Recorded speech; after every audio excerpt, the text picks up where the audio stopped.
प्रोटॉनों का द्रव्यमान प्लस न्यूट्रॉनों का द्रव्यमान। अब प्रोटॉनों का द्रव्यमान तो कितने प्रोटॉन है ये देखना पड़ेगा कि नहीं अपनों ने। तो यहां पर प्रोटॉनों की संख्या गुणित एक प्रोटॉन का द्रव्यमान। तो प्रोटॉनों का द्रव्य न्यूक्लियॉन्स,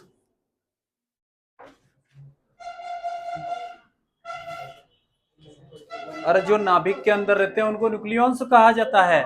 नाभिक के अंदर कौन रहता है? प्रोटॉन और न्यूट्रॉन। प्रोटॉन पर धन आवेश, न्यूट्रॉन पर अनावेशित होता है। न्यूट्रॉन क्या होता है? प्रोटॉन की खोज किसने करी?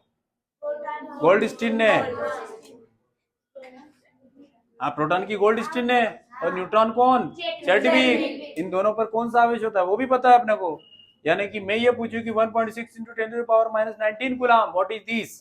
This is least charge of any particle in universe. सही है कि नहीं? समझाने के लिए नहीं बोला था।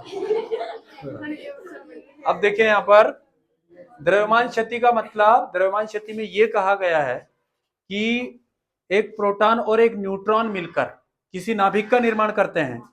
तो इन दोनों के अलग अलग द्रव्यमान अगर जोड़े जाएं और नाभिक के कुल द्रव्यमान को जोड़ा जाए तो इनमें अंतर आएगा।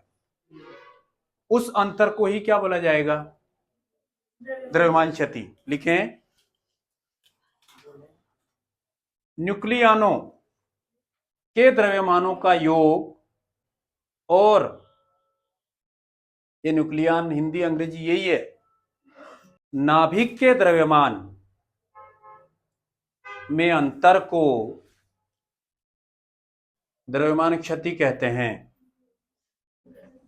इसे डेल एम से दर्शाते हैं। डेल एम से दर्शाते हैं।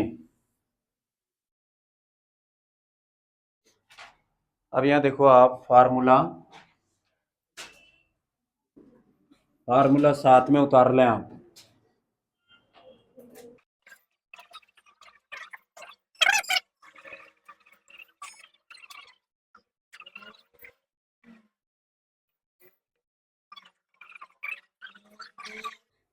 डिजाइन नहीं, ब्रैकेट है। ये लो, इनको डिजाइन लग रही है। हाँ, कोई बात नहीं, कोई बात नहीं है। हाँ। अब चंचल है ना, छुट्टी हो तब तक चुप रहेगी तू। बिल्कुल चुप, बिल्कुल कुछ नहीं बोलेगी।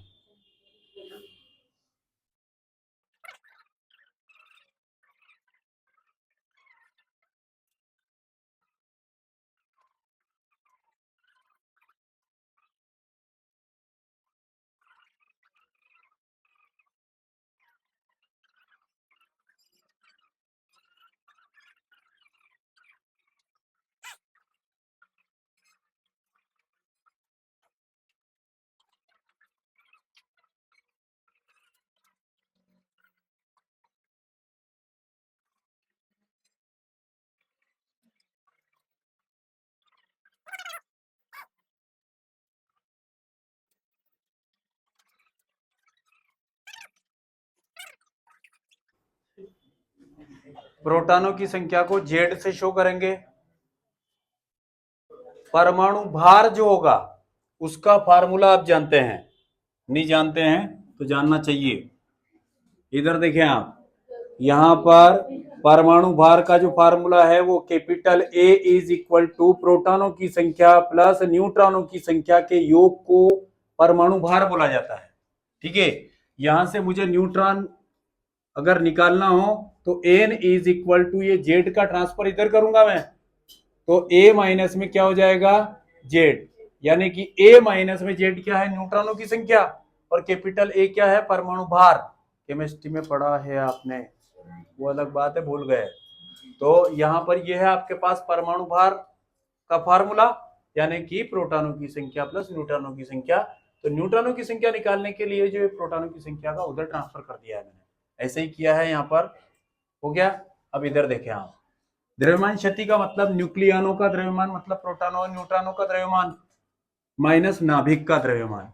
दूसरा, यहां पर न्यूक्लियॉन जो है उन न्यूक्लियॉन में प्रोटॉन भी है और न्यूट्रॉन भी है।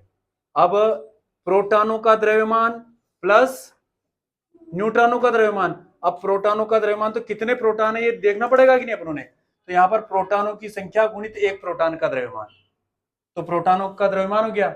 और यहाँ पर न्यूट्रॉनों की संख्या गुणित एक न्यूट्रॉन का द्रव्यमान, यानी कि न्यूट्रॉनों का द्रव्यमान हो गया। और इसमें से नाभिक के द्रव्यमान को घटा रहे हैं आप, तो यहाँ पर प्रोटॉनों की संख्या यानी कि जेड करेक्ट है, और एक प्रोटॉन का द्रव्यमान यानी कि मास ऑफ प्रोटॉन, बीच में प्लस लगाया। न्यूट्रॉनों की संख्या ये यहाँ पर निकाल रखी है आपने, A minus Z plus mass of neutron, ये वाली चीज हो गई। और ये न्यूक्लियस का, ठीक है। तो यहाँ पर ये जो न्यूक्लियंस का जो नाभिकों का यानी कि नाभिक का जो द्रव्यमान है, उस नाभिक न्यूक्लियनों के द्रव्यमान में से नाभिक के द्रव्यमान को घटाया गया है, क्योंकि ऐसा बोला गया है कि न्यूक्लियनों के द्रव्यमान को अगर जोड़ा जाता है तो वह द्रव्यमान हमेशा नाभिक के द्रव्यमान से ज्यादा आता है। तो ये जो द्रव्यमान में जो अंतर आ रहा है, इस द्रव्यमान में अंतर को ही द्रव्यमान क्षति बोला जाता है। बोलो मनीष।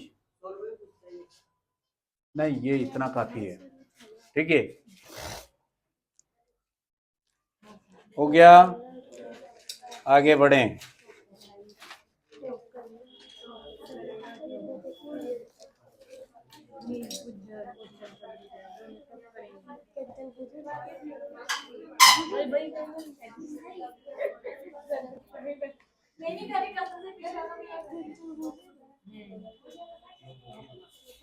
क्या हो रहा है, क्या दिक्कत है?